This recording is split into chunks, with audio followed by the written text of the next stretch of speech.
चलिए भैया, स्वागत है सभी लोगों का। नमो भगवतो वासुदेवाय। आइए, हम लोगों ने क्या किया था भैया कि कल शिक्षण विधि को पढ़ लिया था। अच्छा, हम लोग शिक्षण के कुछ विधियों को पढ़ लिया, कौशलों को पढ़ लिया। आज हम देखते भैया इनसे कुछ समीक्षात्मक प्रश्न जो होते हैं, अगर जो बहुत महत्वपूर्ण एग्जाम की दृष्टि से बहुत ही महत्वपूर्ण क्वेश्चन आपके हैं आज, और यहाँ से हर बार कोई ना कोई क्वेश्चन पूछा जाता है। ठीक, क्योंकि आप जानते हैं भाई, जितनी भी चीज़ें मैं लेके आ रहा हूँ वो बहुत सोच समझ के और बहुत विश्लेषण की हुई चीज़ों को लेके आ रहा हूँ ना। तो आइए, बिना समय लिए हुए हम लोग शुरू करते हैं सीटेट के या परीक्षा की दृष्टि से। सीटेट की दृष्टि से कहिए या परीक्षा की दृष्टि से, आप कह दीजिए। परीक्षा की दृष्टि से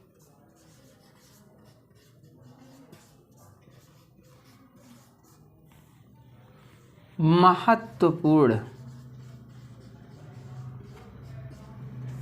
परीक्षा की दृष्टि से महत्वपूर्ण प्रश्न।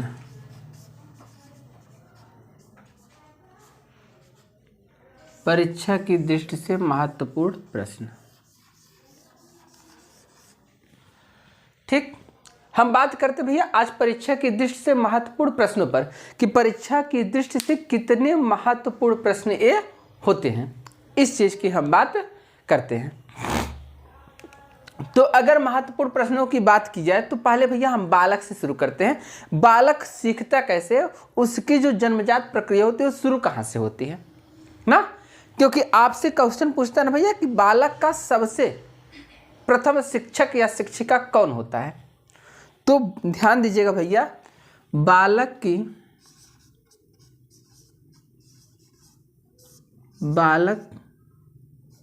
की प्रथम शिक्षिका या प्रथम गुरु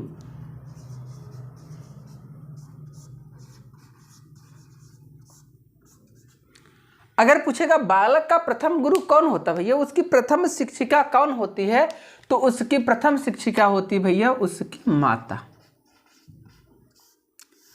कौन होता है? माता। यानी बालक जब सीखना शुरू करता है तो वह किससे सीखता है भैया? अपनी माँ से ही सबसे पहले वो सीखना शुरू कर देता है। अच्छा, अगर सीखना शुरू करता था कब से शुरू करता है, ये भी चीज ध्यान देना आवश्यक है ना। तो भैया ये आपका महत्वपूर्ण एक क्वेश्चन, यहां से क्वेश्चन पूछे जाएंगे। ठीक, और आपको पढ़ के भी लगेगा हाँ आज तो सर जी ऐसा पढ़ा रहे हैं कि क्वेश्चन तो पूछा जाएगा। ठीक, तो इस चीज को आप ध्यान दीजिएगा। दूसरा महत्वपूर्ण प्रश्न की बात करें भैया, दूसरे महत्वपूर्ण, तो ध्यान दीजिएगा, भाषा सीखने की प्रक्रिया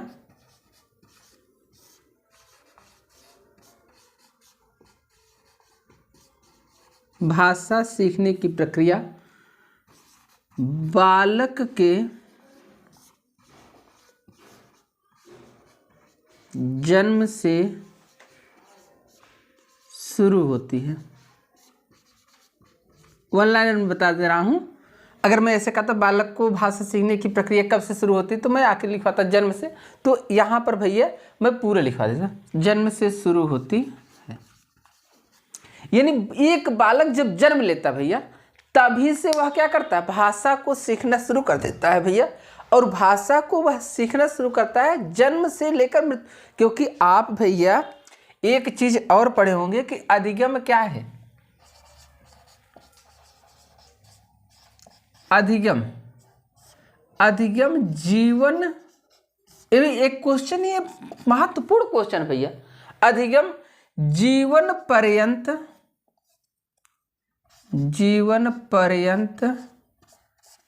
चलने वाली प्रक्रिया है।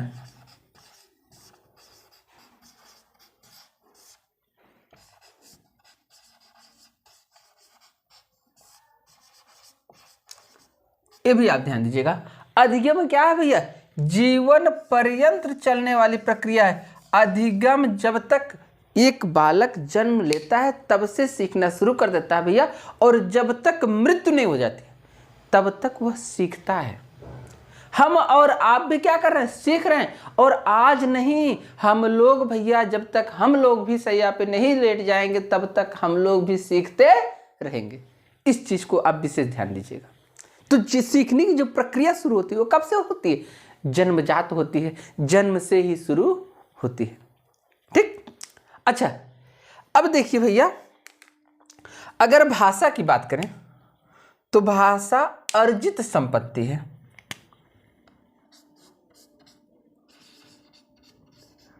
भाषा अर्जित संपत्ति है।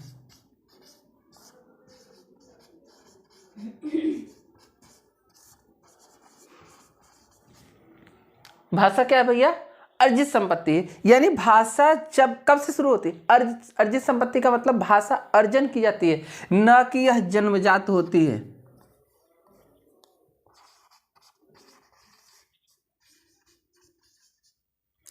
न कि पैतृक।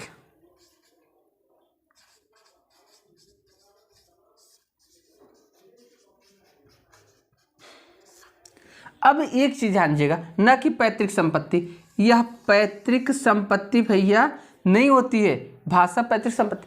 अब देखिए, आपसे क्वेश्चन बदल के कैसे पूछ सकता है, एक बालक किसी भाषा को सीखता है भैया अपनी विरासत के रूप में पाता है, तो क्या विरासत के रूप में भाषा मिल सकती है? विरासत के रूप में तो आपको क्षेत्र मिल सकता है, धन मिल सकता है ना, आपको यश भी थोड़ा बहुत अगर कर दिया जाए तो मिल सकता है ना, लेकिन विरासत के रूप में भाषा, यहाँ पर संपत्ति, पैतृक संपत्ति के स्थान पर भैया विरासत शब्द का भी प्रयोग कर सकता है। विरासत, विरासत का मतलब होता है जो आपके पिताजी ने रखा था भैया उस रूप में। तो पिताजी की भाषा मान लीजिए अंग्रेजी है और बालक की भाषा क्या हिंदी नहीं हो सकती है?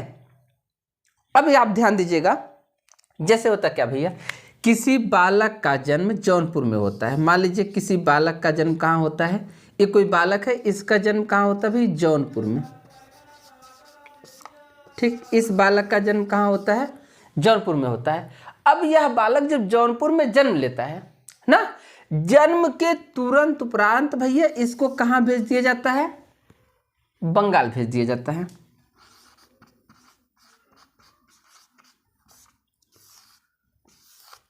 बंगाल भेज दिया गया। जैसे ही इसका जन्म हुआ, जन्म के तुरंत उपरांत क्या हुआ भैया, बंगाल भेज दिया गया। अब इसके जो मम्मी पापा हैं भैया, वो जौनपुर में क्या होती है, पश्चिमी क्षेत्रों में अवधी बोली जाती है, पूर्वी क्षेत्रों में भोजपुरी बोली जाती है। अब इसके जो मम्मी पापा वो क्या बोलेंगे भैया, या तो अवधी बोलेंगे या तो भोजपुरी बोलेंगे। लेकिन अब अगर यह पैतृक संपत्ति होती, विरासत में मिलती, तो यह भी बंगाल जाके अवधी बोलता ना, भोजपुरी बोलता ना। लेकिन नहीं, भाषा क्या है भैया, अर्जित संपत्ति है। वहां जाकर यह बालक क्या करेगा भैया, बंगाली भाषा को सीख जाएगा। वहां जाकर यह क्या करेगा, बंगाल में जाकर बंगाली भाषा को सीख जाएगा, और जब वापस आएगा 10 साल बाद अपने मम्मी पापा से क्या करेगा, बंगाली बोलेगा। इसलिए कहते हैं भाषा अर्जित संपत्ति है, न कि पैतृक है। अच्छा, इतना ही नहीं, अगर किसी बालक का जन्म होता भैया, जन्म उसका एक संपन्न परिवार में होता, बहुत अच्छे घर में होता उसका जन्म, और जन्म के उपरांत आप कुछ मत करिएगा, इस बालक को ले जाकर भैया किसी जंगल में छोड़ दीजिए, जंगल में देखभाल करिए और जंगल में ही बड़ा हो। अब यह बालक क्या होगा भैया, जब जंगल में पलेगा तो कुछ दिन बाद जैसे यह 8-10 साल का बोलने लायक होगा, तो जंगल में इसने सीखा क्या भैया, सबसे पहले किसका विकास होता है, तो आप जानते हैं भैया, सबसे पहले श्रवण कौशल का विकास होता है। तो इसने सबसे पहले जो सुना, पशु एवं पक्षियों की भाषा को सुना, तो यह बोलेगा क्या भैया, पशु एवं पक्षियों की ही भाषा बोलेगा, क्योंकि इसने भाषा को किस रूप में अर्जित किया भैया, पशु एवं पक्षियों की भाषा के रूप में अर्जित किया।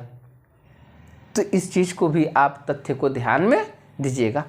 अब बात आती है, अगर बालक का जन्म भैया हो रहा है, बालक भाषा अर्जित करता है, तो क्या वह कहीं भी किसी भी रूप में भाषा अर्जित करता है, तो उसकी जो पठन पाठन की जो पुस्तकें होती हैं वह किस भाषा में देनी चाहिए। अब एनसीईआरटी इस तथ्य पर जब आती है, वह अपना रूप बदल देती है। क्यों? क्योंकि बच्चे का जो परिवेश होता है, रूप बदलती नहीं लेकिन समझ में थोड़ा सा फेर हो जाता है, क्योंकि बच्चे का जो क्या बोलते हैं कि वातावरण होता है, बच्चा जिस वातावरण में रहता है उसी को सीखता है। तो अब आप ध्यान दीजिएगा, अगर बच्चा भोजपुरी क्षेत्र का है, आपके यूपी में भैया अगर तमिल भाषा की पुस्तकें लाकर दे दिया जाए और कह दिया जाए बच्चा भाषा को सीखता है और जिस संपत्ति है आप इसको तमिल में सिखाइए, तो वह बालक नहीं सीख पाएगा, क्योंकि वो घर पे जाता है तो उसको भोजपुरी सुनाई जाती है, उसके मम्मी पापा भोजपुरी बोलते हैं, अवधी बोलते हैं, हिंदी बोलते हैं, और आप विद्यालय में जाकर तमिल सिखा रहे हैं। ये तो वही हाल हो गया कि दो नाव पर चढ़ना और समस्या में पड़कर मर जाना। अब वो क्या करेगा, समस्या में पड़ गया भैया, तो ऐसे में उसकी भाषा का विकास नहीं हो पाएगा। इसलिए कहते हैं भैया पाठ्य पुस्तक की भी भाषा कैसी होनी चाहिए, क्षेत्रीय होनी चाहिए, बालक की मातृभाषा पर पाठ्य पुस्तक की विषय वस्तु या पाठ्य पुस्तक की भाषा। देखते हैं भैया एक पॉइंट और, पाठ्य पुस्तक भाषा की बात कर रहे हैं हम। आज हम भाषा को छोड़कर नहीं जाने वाले, जो भी बातें होंगी भाषा पर होंगी, और भाषा से यहाँ ये क्वेश्चन आपका कंप्लीट ना हो जाए तो कह रहा हूँ, ठीक। पाठ्य पुस्तक की भाषा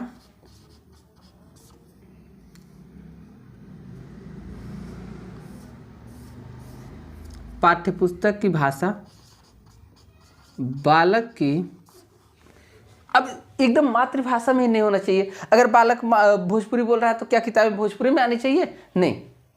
क्यों? कहते पाठ्यपुस्तक की भाषा बालक की मातृभाषा से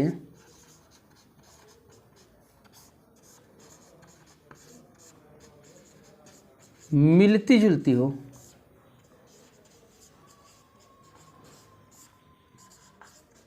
यानी बालक की जो पाठ्य पुस्तक हो भैया उसकी भाषा उसके मातृभाषा से क्या होनी चाहिए, मिलती जुलती होनी चाहिए। यानी उसमें भी जगह जगह अवधी शब्दों का प्रयोग होना चाहिए, जगह जगह भोजपुरी शब्दों का प्रयोग होना चाहिए, ऐसे शब्दों का प्रयोग होना चाहिए जो वह वातावरण में सुनता हो, जो उसके मम्मी पापा भी सुनते हो, जो वह एग्जॉर्ब कर सकता हो, जो वह ग्रहण कर सकता हो, आत्मसात कर सकता हो। ध्यान दीजिएगा, मैं जितनी भी शब्द बोलता हूँ ना भैया इन्हीं शब्दों से पूछा जाएगा। अब आत्मसात शब्द पूछ लिए तो आप आत्मसात का मतलब क्या बताएंगे? आत्मसात का मतलब होता है कि ग्रहण करना, बालक उस भाषा को ग्रहण कर सकता हो, ऐसी पाठ्य पुस्तक की भाषा होनी चाहिए। ठीक, अब चलिए एक बार इसका स्क्रीनशॉट लीजिएगा, फिर हम आगे चलते हैं। एक बार सभी लोग मिलकर स्क्रीनशॉट लीजिएगा इसका। चलिए भैया आगे चलते हैं।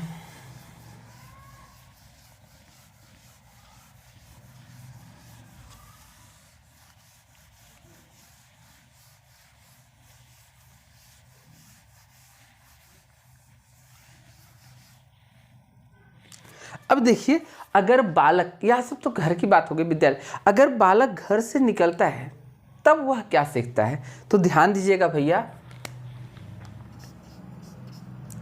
बालक, इसी को आप विद्यार्थी भी कह सकते हैं, छात्र भी कह सकते हैं ना, कुछ भी कह सकते हैं। वहां पर आप देखिएगा वहां पर कैसे शब्दों का प्रयोग करता है, इन सब चीजों को आप जानिएगा।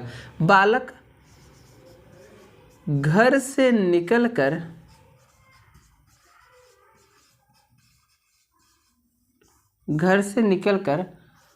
अपने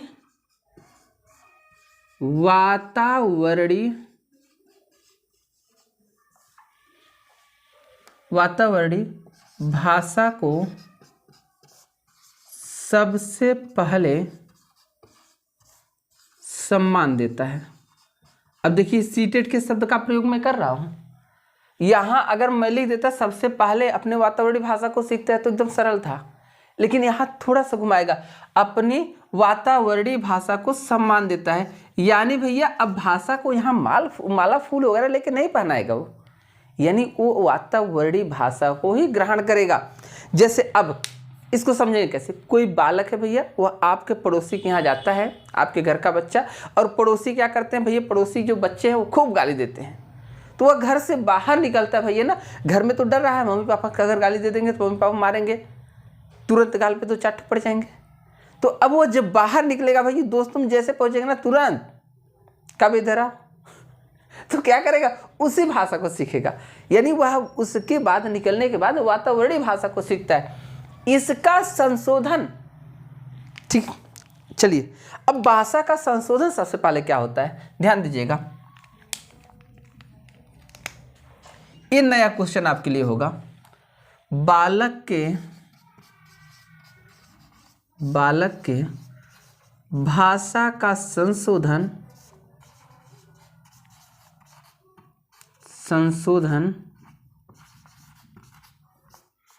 सबसे पहले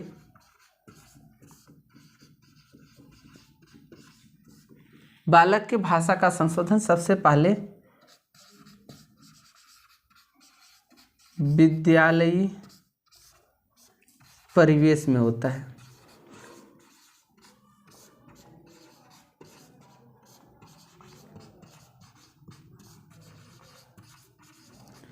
अब आप कहेंगे भैया कि मम्मी पापा भी तो कर सकते हैं, डांट के, मार के, फटकार के, कुछ भी कर सकते हैं, लेकिन नहीं, ऐसा नहीं। एनसीईआरटी नहीं कहती है। एनसीईआरटी कहती है बालक के भाषा का संशोधन जो होता है वो सबसे पहले कहाँ होता है भैया, विद्यालय परिवेश में होता है। वह बालक जब विद्यालय में जाएगा तो उसकी भाषा का संशोधन वहीं पर होगा। ठीक, अगर आपको कोई डाउट होता है तो आप क्लास में भी ऐसे क्वेश्चन को स्क्रीनशॉट ले लीजिए, क्लास में भी आके आप पूछ सकते हैं, चर्चाएं वहाँ भी हो सकती हैं। आप पूछेंगे तो हम डिस्कस कर देंगे भैया, ऐसी कोई बात नहीं है। ठीक, तो बालक के भाषा का संशोधन सबसे पहले उसके विद्यालय परिवेश में होता है। विद्यालय में जब जाता है तो वह क्या करता है, उसके भाषा को माजी जाती है। माजने का मतलब उसके भाषा को परिष्कृत किया जाता है, संशोधित किया जाता है, नया आयाम दिया जाता है, ताकि बालक अपने क्षेत्र, अपने मस्तिष्क का विकास, अपने स्वरूप का विकास अच्छे से कर सके। इस चीज़ को आप ध्यान रखिएगा भैया। चलिए, ठीक, अच्छा एक चीज़ और ध्यान दीजिएगा।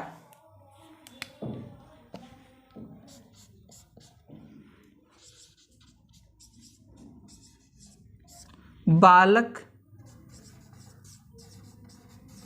किसी अन्य भाषा को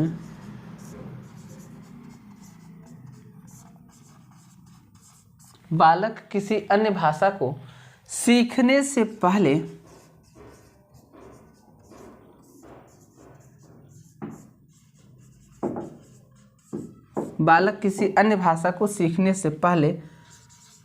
उसे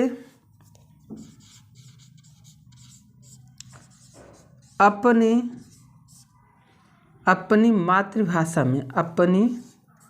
मातृभाषा में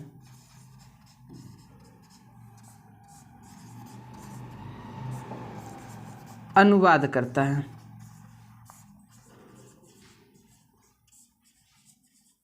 अगर बालक किसी भाषा को सीख रहा है भैया, तो ध्यान दीजिएगा, वह सबसे पहले उस भाषा को क्या करता है, अपनी मातृभाषा में अनुवाद करता है। यानी वह अपनी मातृभाषा में सीखता है किसी भी भाषा को, इसके बाद वह क्या करता है, उस भाषा को आयाम देता है भैया। ठीक, अच्छा एक चीज़ आप ध्यान दीजिएगा भैया, कभी बालक को क्या होती है, चोट लगती है। कभी बालक को अगर चोट लगती है, एकाएक कोई घटना होता है, चोट लगती है, एकाएक कोई घटना होती है, वह क्या करता है भैया, गिरता है। अगर वह कभी गिर जाता है, नींद से एकाएक जगता है,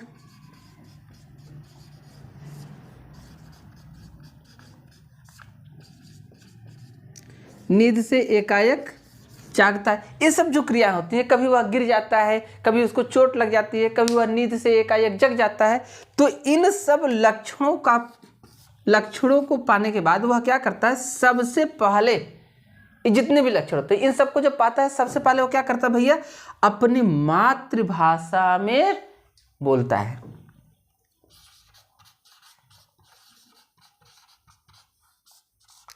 इन सब का जो जड़ होती है वो कौन होती है, मातृभाषा। जब वह भैया बोलेगा तो सबसे पहले मातृभाषा को बोलेगा। अगर उसको चोट लग गई तो तुरंत गिरेगा भैया, तो पहले मातृभाषा में, अरे राम हो, ऐसे बोलते ना, अरे माई हो। तो ये क्या करते हैं, आप पहले मातृभाषा का प्रयोग करते हैं ना। नहीं तो एक काम करिएगा, कभी आपको एकाएक जब कोई ऐसी घटना मिले तो आप खुद अपने ऊपर देख लीजिएगा, आपकी जो मातृभाषा होगी ना उसी में आप बोलेंगे। तो इन सब, एक बार इसका स्क्रीनशॉट ले लीजिएगा इन सब तथ्यों का भैया। तो आज देखिए बस हम इतना करते हैं, कल से हम लोग एक नए टॉपिक की खोज करेंगे, जो आपका सबसे पहले हम सबसे महत्वपूर्ण, जहां से क्वेश्चन ज्यादा पूछता है, उन महत्वपूर्ण तथ्यों को हम क्या करेंगे, आगे बढ़ाएंगे भैया। इसके बाद जो कम महत्वपूर्ण तथ्य हैं उसको भी हम लेके आएंगे, लेकिन आपका कोर्स मैं कंप्लीट करके जाऊंगा।